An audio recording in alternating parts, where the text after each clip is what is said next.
Welcome back to the weekly update. It's the second week of January, and what I'm going to focus on today is right in the crosshairs of commissioner power. That's what we've been talking about, and we followed this whole Ray Rice disciplinary matter through the fall. We noted back on September 11th, the NFL hired Robert Mueller, the former FBI director, to file a Mueller report, and that Mueller report would be delivered and go into what's called an independent investigation of the NFL for that entire Ray Rice disciplinary matter. Were there matters that weren't uncovered? What was going on in there? Who should have sanction, if anyone? What would be the discipline to the NFL, including Commissioner Roger Goodell, if anything was untoward about the investigation? Well, it came out. On January 8th, almost 4 months to the day after the announcement of the report, after scores of investigation, lawyers from the Mueller law firm WilmerHale, not much came out. Not much to the report. Not much to report about the report.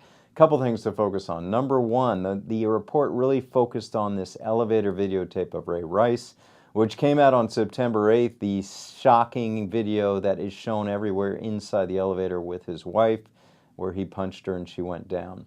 That was the focus. Whether the NFL had received the videotape, knew of the videotape, could have gotten the videotape, and did not. So what the Mueller report concluded was that no, there was no videotape at the NFL offices. After interviewing every female employee, because there was a report, an AP report, that a female employee did possess that tape and saw it and left a message back saying it was horrible.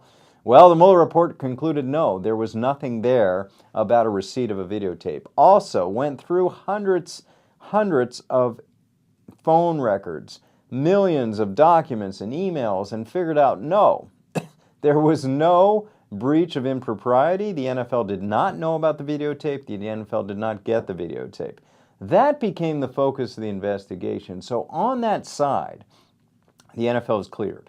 And that really speaks to what the investigation seemed to be about, this whole issue of whether a video was there or not. That seemed to trigger the entire investigation.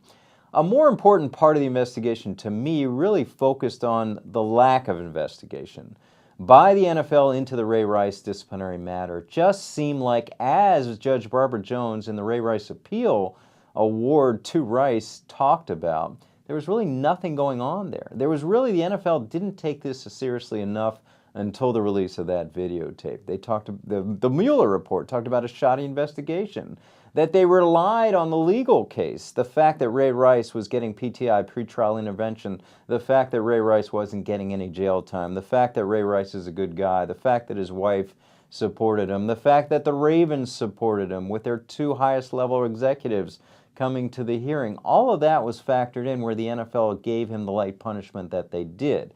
The Mueller report says you NFL should have focused on a deeper investigation, not relied on law enforcement, not relied on what you did, because that's what the NFL does. It does its own investigations. What we're left with is this feeling that for some reason, and I'll speculate as to the reason, they went light on Ray Rice. And I think the reason is he's a good guy, had been good in the community, and I think even bigger than that, a solid to the Baltimore Ravens, to the team that had sent up Ozzie Newsome, its general manager, Dick Cass, its president, doing a solid, if you will, for Steve Bisciotti, the owner of the Ravens, in saying, yeah, it was the first time the wife is supporting him, we're going to give him this light punishment.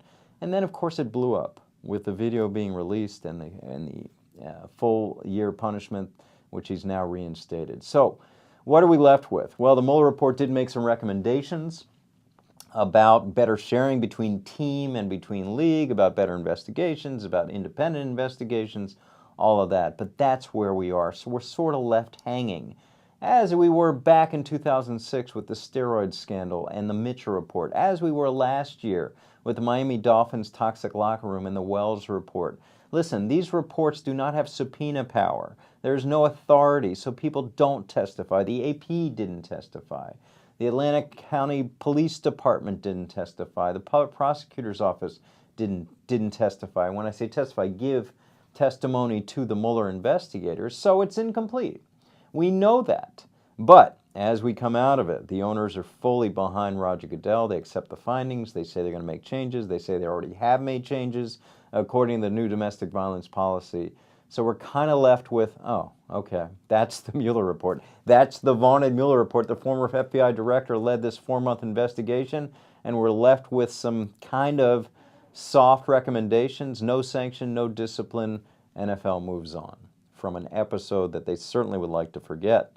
Now, Ray Rice continues. There's a matter against the Baltimore Ravens. We'll see where that goes. And on the further domestic violence issue, Adrian Peterson's matter continues in court, in Minnesota Federal District Court, on February 6th. So that's that. And a quick note, as the playoffs move into the championship round, a quick note on Peyton Manning.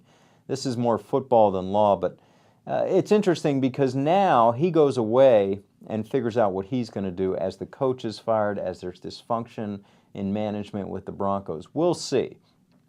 The key to me, and I went through this with the Packers, is are the Broncos and John Elway really saying they want him back? Or are they saying they want him back? Are they saying he can make his own decision? There's a big distinction there. Saying he can make his own decision is really is kind of detached. Saying you really want him back is a wooing, a courtship. We really want him. We need him. That's the difference. Now with Brett Favre, we said the latter with the courtship every year, but when it got to 2008, Brett was not wooed the same way he was. He didn't feel the warmth of past managements in recruiting him, and he chose to retire. We'll see what happens with Peyton Manning. My strong sense is he'll be back. He'll make the $19 million he's scheduled to make, and all will go forward with the Broncos under a new coach. But that's something to keep an eye on. That's all for this week. We'll be back next week with our weekly update.